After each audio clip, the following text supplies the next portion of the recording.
Bienvenidos una semana más a tu informativo de noticias católicas Magnífica TV, donde te presentamos las noticias más relevantes de la Iglesia. El día de hoy es miércoles 24 de abril de 2024 y estos son nuestros titulares. El miércoles, durante la audiencia, el Papa ha elogiado a las personas que defienden los principios innegociables, pero que lo hacen con la virtud de la templanza. El Vaticano ha hecho una protesta oficial ante Francia por un juicio que condena al cardenal Ouellet por expulsar a una religiosa de su monasterio. Cientos de jóvenes han revitalizado su fe en un pueblo de Francia, en el que la inmensa mayoría es musulmana. En Alemania se cree que terminarán imponiéndolo. Un numeroso grupo de cristianos ha sido asesinado en Nigeria por los musulmanes, sin que el gobierno, que es musulmán, haya hecho nada para impedirlo. Más de 50.000 personas participaron en una gran marcha a favor de la vida en Polonia, rechazando el intento del gobierno de permitir el aborto. De nuevo los principios innegociables promovidos por un papa. En esta ocasión ha sido el Papa Francisco el que lo ha hecho, dentro de un discurso sobre la templanza. Reivindicar valores no negociables, pero al mismo tiempo entender a las personas y mostrar empatía por ellas.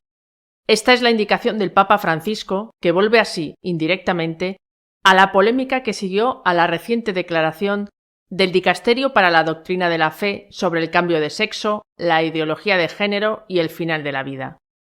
Aunque la persona templada, dijo el Papa, sabe controlar su irascibilidad, esto no significa que se le vea perennemente con un rostro pacífico y sonriente. De hecho, a veces es necesario indignarse, pero siempre de la manera correcta. Estas son las palabras: la justa medida, la manera correcta. Una palabra de reproche a veces es más saludable que un silencio agrio y rencoroso. La persona templada sabe que no hay nada más incómodo que corregir a otro, pero también sabe que es necesario. En ciertos casos, la persona templada consigue mantener unidos los extremos, afirma principios absolutos, reivindica valores innegociables, pero también sabe comprender a las personas y mostrar empatía por ellas, añadió. Después del Regina Coeli del domingo, el Papa Francisco lanzó un apremiante llamado en contra de cualquier acción que pueda avivar la espiral de violencia en Oriente Medio, advirtiendo del peligro de una escalada hacia un conflicto aún más amplio en la región. Abogó por el apoyo a la paz, instando a todas las naciones a respaldar la convivencia de israelíes y palestinos en dos estados separados, garantizando condiciones de seguridad para ambos. Además, enfatizó: es su deseo profundo y legítimo y es su derecho. Dos estados vecinos. El Vaticano ha presentado una protesta formal ante Francia por inmiscuirse en un asunto interno de la Iglesia, la expulsión de una religiosa de un monasterio. El Tribunal Civil de Lorient en Francia determinó que la expulsión de Sor Marie Ferréol del monasterio en el que vivió 34 años fue un despido improcedente y ha decretado que sea indemnizada con más de 200.000 euros por daños morales, que deberá pagar, entre otros, el cardenal Ouellet. La Santa Sede considera que es una intromisión en asuntos internos de la Iglesia. El conflicto comenzó en 2011, cuando Sor Marie Ferréol denunció abusos graves dentro del monasterio de Pont-Calec, en Bretaña. Estas acusaciones llevaron al Papa Francisco a encargar al cardenal Marc Ouellet una investigación en 2020 que supuso la expulsión temporal y luego definitiva de la religiosa en 2021 por haber causado un clima de miedo y sospecha. Según el tribunal, la expulsión no siguió los procedimientos adecuados, faltó imparcialidad y no se ofreció asistencia posterior a Sor Marie, quien terminó en indigencia. Los jueces impusieron indemnizaciones significativas contra el cardenal Ouellet, sus colaboradores y el monasterio, por no haber respetado los derechos de defensa de Sor Marie Ferréol y por los daños materiales y morales causados. El Vaticano ha expresado su preocupación ante la sentencia. La misma podría constituir una grave violación de los derechos fundamentales a la libertad religiosa y a la libertad de asociación de los fieles católicos. El Vaticano argumenta que un tribunal civil no debería intervenir en asuntos de disciplina interna y pertenencia a un instituto religioso, y ha enviado una nota de protesta a la Embajada de Francia. La nota verbal del Vaticano detalla que el cardenal Ouellet llevó a cabo una visita apostólica al monasterio por mandato papal y que se tomaron las medidas canónicas que se estimaron oportunas. Además, la Santa Sede destaca que Ouellet nunca recibió citación del tribunal francés, lo cual podría invalidar el proceso. Contra todo pronóstico, ha sido en un pueblo francés de inmensa mayoría musulmana, donde los jóvenes están participando más de la misa y en los actos religiosos. Trappes es una ciudad ubicada en la región de Île-de-France y se encuentra a 25 kilómetros de París. El 70% de su población, de 32.000 habitantes, es musulmana. Precisamente en esa población, la fe católica está experimentando un renacimiento notable, a pesar de los desafíos y la percepción negativa que a menudo enfrenta el suburbio. Marcado por historias de radicalismo y desempleo, la iglesia de San Jorge se erige como un faro de esperanza. Los jóvenes cristianos de Trappes son particularmente visibles y expresivos sobre su fe. No tienen vergüenza de decir a sus amigos que son católicos, explica la hermana Germaine, religiosa de la Congregación de las Hijas de Corazón Inmaculado de María, quien inicialmente se mostraba reacia a su entorno. Es la responsable de la pastoral juvenil en la parroquia. Esta comunidad católica ha desafiado las expectativas creciendo en número. Los musulmanes no dudan en mostrarse, nosotros tampoco, declaró el padre Ouellet, destacando el deseo de los jóvenes de vivir su fe abiertamente. La iglesia se desborda de fieles, con una edad media de 30 años y se producen muchos bautismos. Mientras, en la vecina Alemania, el miedo a que el país se termine convirtiendo en una república islámica está creciendo. La mayoría de los alemanes, el 55%, teme una islamización de Europa, según una encuesta. Solo un tercio no tenía miedo. El miedo es más notable entre los de 50 a 59 años, donde 2 de cada 3 encuestados temen la islamización de Europa, 68%. Entre los jóvenes de 18 a 29 años es 1 de cada 3, 37%. Entre los musulmanes, 1 de cada 5, 21%, teme el avance del Islam. En Alemania viven 5,5 millones de musulmanes. Esto representa el 6,6% de la población total. Los musulmanes han vuelto a asesinar a cristianos indefensos en Nigeria, ante la pasividad del gobierno que durante 3 días permitió la matanza.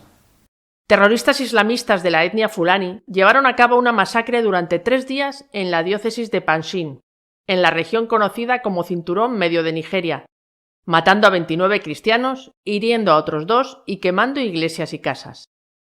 Los ataques comenzaron el viernes y continuaron durante todo el sábado y el domingo. Inusualmente, el domingo los ataques tuvieron lugar por la mañana y por la tarde.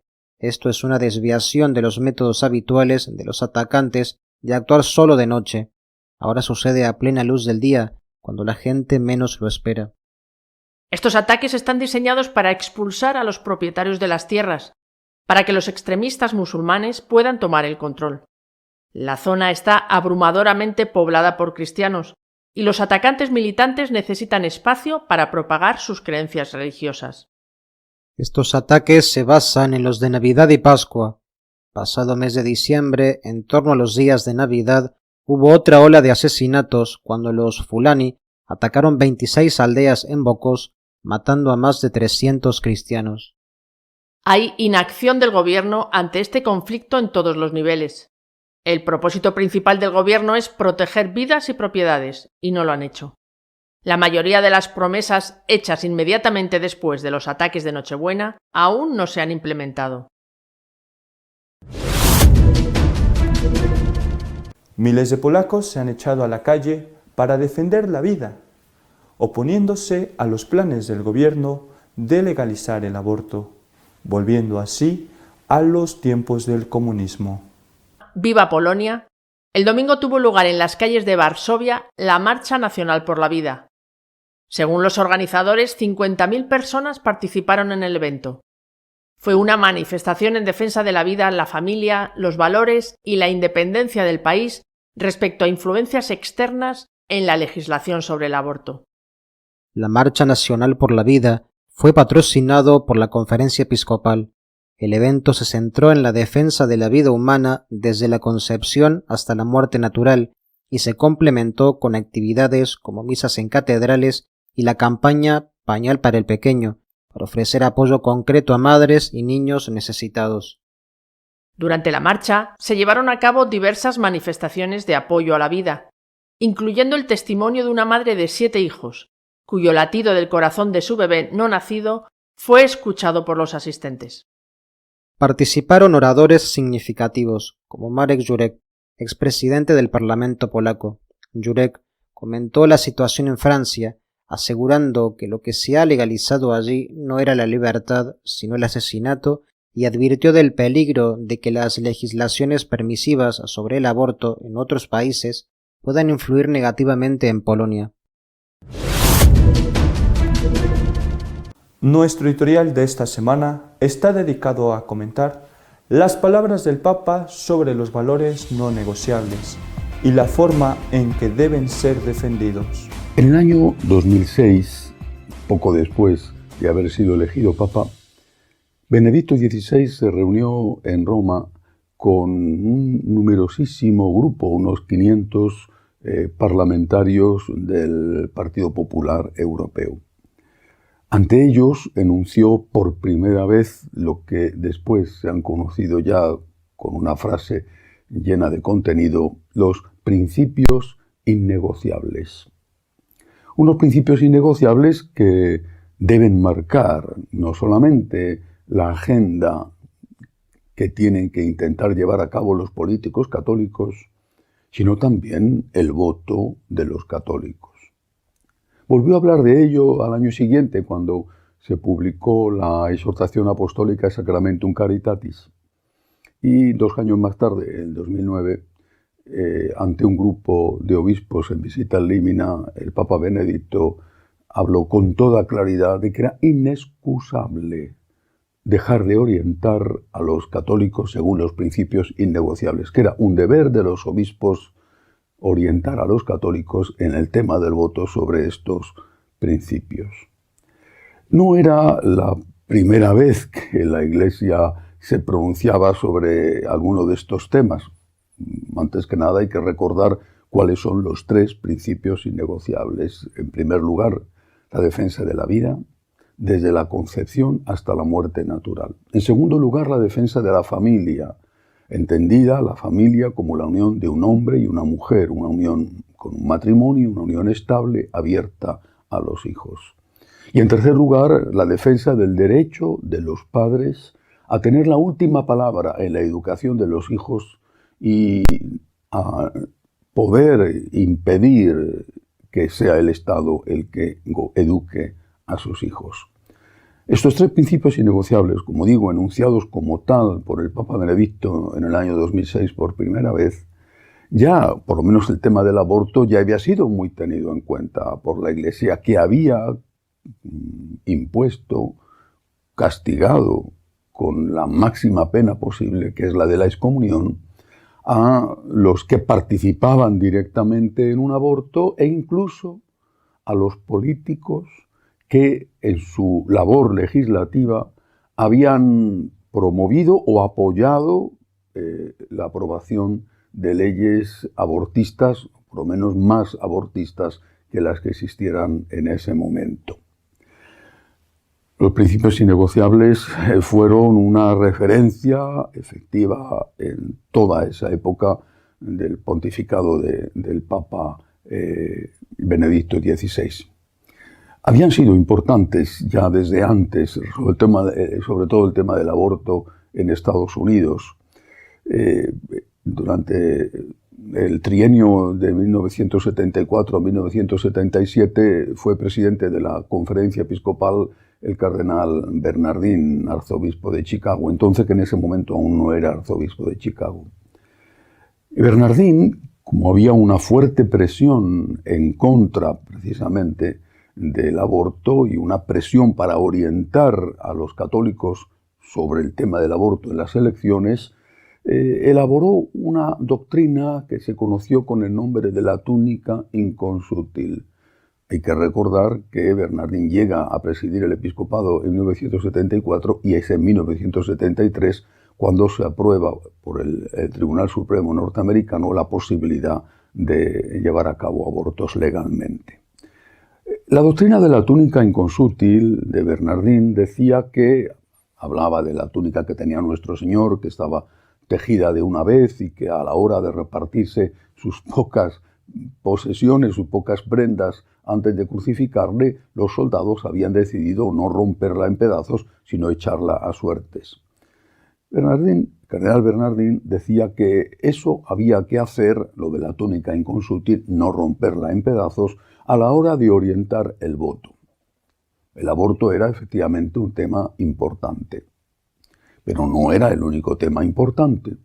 Y había que tener en cuenta el conjunto. El conjunto era, por ejemplo, la inmigración, los derechos de los obreros, los derechos de la mujer. El aborto era un elemento más. Y esto, la doctrina de la túnica inconsútil del cardenal Bernardín, fue lo que permitió a muchísimos católicos norteamericanos seguir votando al Partido Demócrata, aunque éste se hacía cada vez más radical. No hay que olvidar que el Partido Demócrata había sido tradicionalmente el partido de los católicos en Estados Unidos, al menos de una inmensa mayoría de los católicos, y que para ellos renunciar al partido de ellos y de sus predecesores era algo muy difícil.